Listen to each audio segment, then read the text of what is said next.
Merhaba arkadaşlar, kanalıma hoş geldiniz. Korku denilince aklınıza her türden korku gelebilir. Karanlık korkusu, örümcek korkusu, sevdiğini kaybetme korkusu gibi olgular insanoğlunu yaratılıştan beri korkutmuştur. Korku filmleri genelde insanları o anda korkutsa da sonradan bir yapım olduğu anlaşıldığı gibi bazen komik bulunan filmler de olmuştur. Gel gelelim korku oyunları filmlere göre daha can alıcı sahneleri ve korkuya dair hiçbir sansürün uygulanmadığı tek kavramdır. İşte bu listeyi hazırlarken kendim deneyimleyerek oynadığım ve gerçekten korktuğum oyunları sundum. Oynamadığım oyunlar var ve siz de önerilerde bulunarak yorumlarda bana yazabilirsiniz. Şimdi hazırsak liste başlıyor. Listeye başlamadan önce bu korku kavramı kişiden kişiye değiştiğini asla unutmayalım. 10 numara Inside. Kırmızı tişörtlü genç bir karakteri canlandırıyoruz.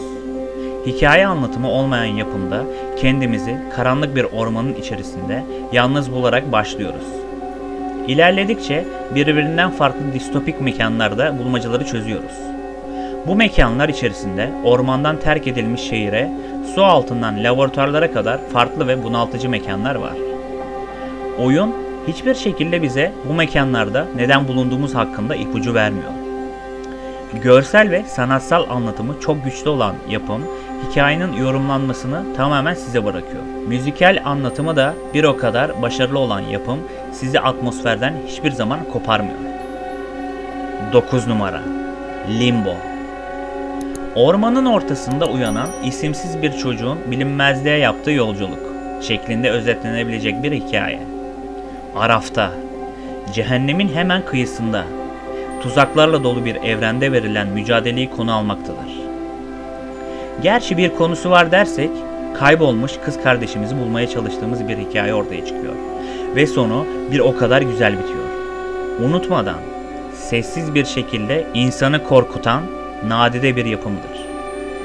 8 numara Alice Madness Returns. Bu hikayede ailesini öldüren, yangından kurtulan tek kişi olan Alice, birden fazla intihar girişiminde bulunduktan sonra bir akıl hastanesine yatırılır. Akıl hastanesindeki beyaz tavşan tarafından Harikalar Diyarı'na çağrılan Alice'in iyileşmesi ve ailesinin ölümü hakkında daha fazla şey öğrenmesi için tek şansı Harikalar Diyarı'nı ele geçiren kötülükten kurtarmaktır. Alice Madness Returns ile devam eden ürkünç hikayede yetimhanede kalan Alice bir kez daha Harikalar Diyarı'na çağrılır. Hikayenin orijinalini bozmaya niyeti olmayan McGee seriye farklı düşmanlar katmış ve bu sefer Alice'in aklını iyice yitirmesini konu almıştır. Birçok şirin ama bir o kadar da ürkütücü unsura ve karaktere sahip olan Alice Madness Returns, uzunluğu açısından beni biraz sıksa da güzel işleyişi adına güzel bir yapımdır. 7 numara Bramble The Mountain King. Ollie adında bir çocuk kız kardeşinin kaybolduğunu keşfeder ve onu bulmak için yola çıkar. Bramble The Mountain King, İskandinav folkloruna dayanan bir macera oyunudur. Üçüncü şahıs bakış açısıyla oynanır ve korku oyunlarının unsurlarını içerir.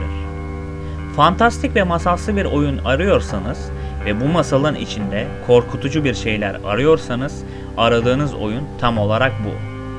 Her şey o kadar harika ve fantastik bir ormanda başlıyor ki bir anda ablamızı suratsız, iğrenç bir yaratık çıkıp kaçırdığında olaylar bambaşka ve ciddi bir hale dönüyor. Oyunu beğenmiştim.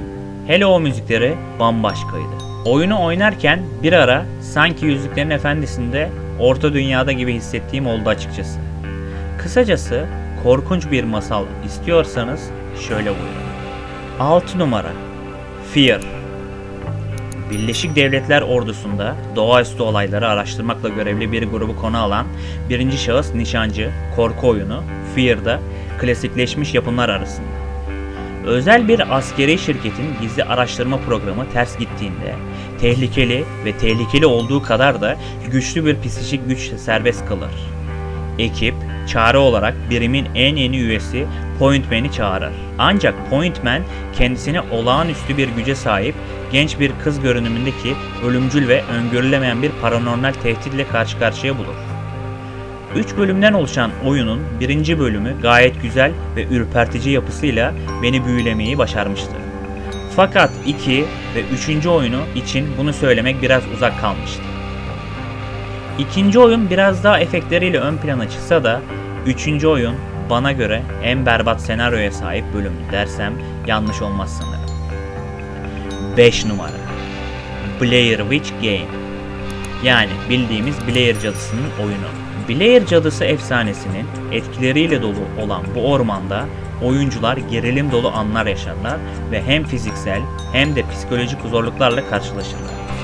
Oyun atmosferi, korku unsurları ve bulmacalarıyla oyuncuları Blair Cadısı efsanesinin içine çeker ve gerilim dolu bir deneyim sunar. Filmini izlemiş biri olarak oyunu filmlerinden daha çok beğendiğimi söylemeden edemeyeceğim. O orman, ıssız orman ve yalnızlık hissi insana çok fazla hissettiriyor. Tabi tam o esnada yanınızda köpeğinizin varlığını bilmek sizi biraz da olsa rahatlatıyor. 4 numara Soma. Amnezya'nın yaratıcılarının elinden çıkma, distopik ve aynı zamanda da bir ihtimal fütüristik olarak adlandırabileceğimiz bir konunun üzerinde duruyor. Soma'nın hikayesinde makineler insanların yerini almaya çalışıyor. İnsanlar ise bu baskıda kendilerini makinelerden ayırt etmekte zorlanmaya, makinelerin yapabileceklerine mecbur bir şekilde ezilmeye başlıyorlar.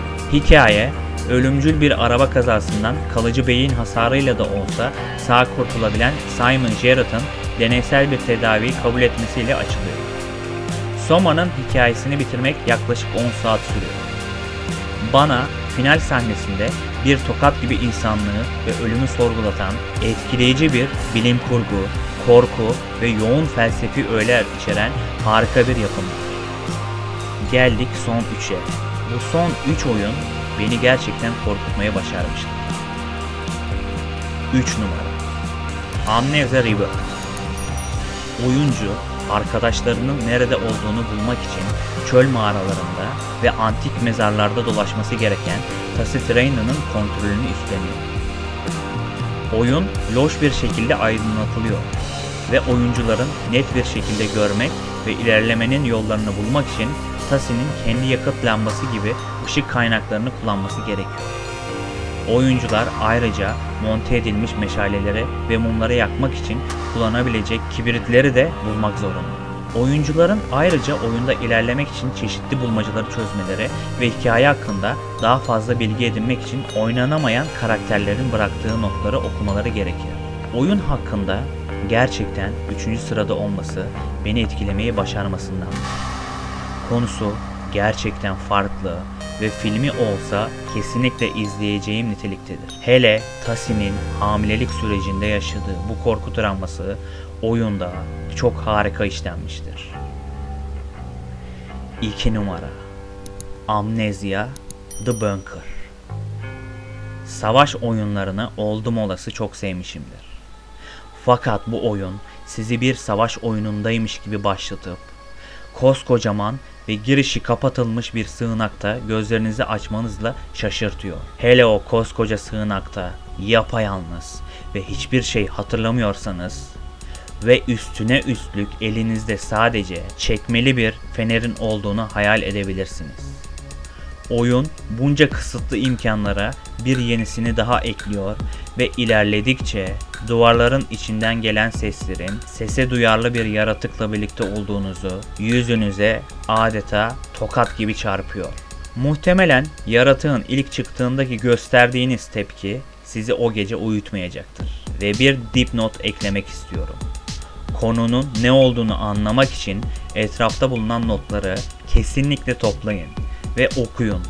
İşte o zaman neler olduğunu öğrendiğinizde ve yaratığın aslında kim olduğunu öğrendiğinizde şokların üstüne ayrı bir şok yaşayacaksınız. İşte geldik 1 numaraya. Merak ediyorsunuz değil mi? Bu oyunu yapan abilerin kulaklarını çınlatmış çok insan vardır sanırım. Bu bambaşka bir oyun. Diğer serilerini bırakın. Sadece birinci oyununu oynayın, ardından geceleri yatağınızda uyumayın. Bu kadar net. Çıktığı ilk dönemde oynamıştım ve oynadığıma beni bin pişman eden harika bir korku oyunu. Bir gazeteciyi canlandırıyoruz ve elimizde sadece bir el kamerası var.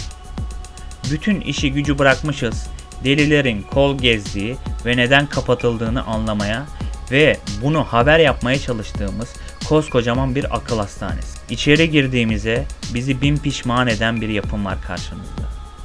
Ve şunu asla unutmayın. Sakın kameranızı fazla kullanmayın. Çünkü pili bitiyor ve bizi o karanlıkta ileriye götüren tek şey elimizdeki gece görüşü olan kamera. Allah belamızı vermiş de çok şey istiyoruz. Beni izlediğiniz için çok teşekkürler.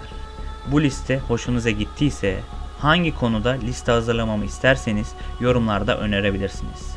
Teşekkürler. Kanala abone olup bu videomu da beğenmeyi sakın unutmayın.